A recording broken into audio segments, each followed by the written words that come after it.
السلام عليكم. أهلا بيكم في حلقة جديدة من حواديت سيما. النهاردة معانا مسلسل مصري جديد وأنا شخصيا كنت مستنيه بشغف كبير، وهو مسلسل موعد مع الماضي. هقول لكم أبطال المسلسل مين، وهقول لكم ليه المسلسل ده هيكون أهم أعمال 2024. لكن قبل ما نبدأ يا ريت نصلي على النبي عليه أفضل الصلاة والسلام، وتعمل لايك للفيديو وتشترك في القناة علشان يوصلك كل جديد. ويلا بينا.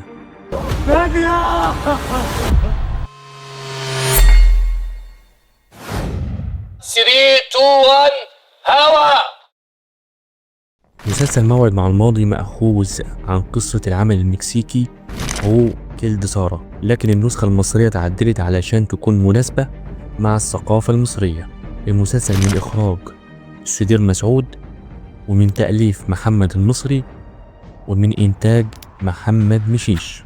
وهيكون من أبطال المسلسل الفنان آسر ياسين، وبيشاركوا العمل الفنان الكبير محمود حميدة، والفنان شريف سلامة، والفنانة شيرين رضا، وصفا مبارك، وركين سعد، ومحمد ثروت، وهدى المفتي، وتامر نبيل، ومحمد علاء.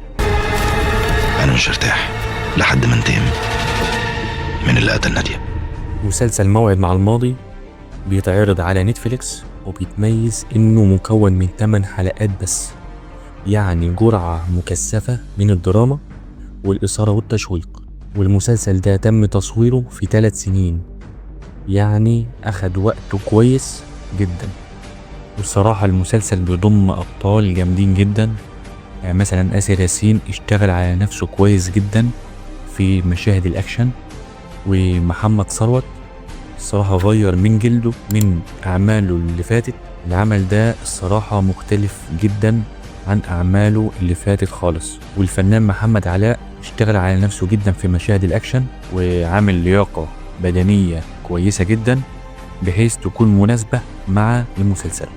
وروح بقى اسمع المسلسل وقول لي ايه رأيك فيه، كومنت جميل، واستنونا في فيديوهات تانية بإذن الله. ما تنسوش تقولوا رأيكم في الحلقة دي تحت في الكومنتات، وتعمل لايك للفيديو، وتشترك في القناة، وتفعل الجرس علشان يوصلك كل جديد.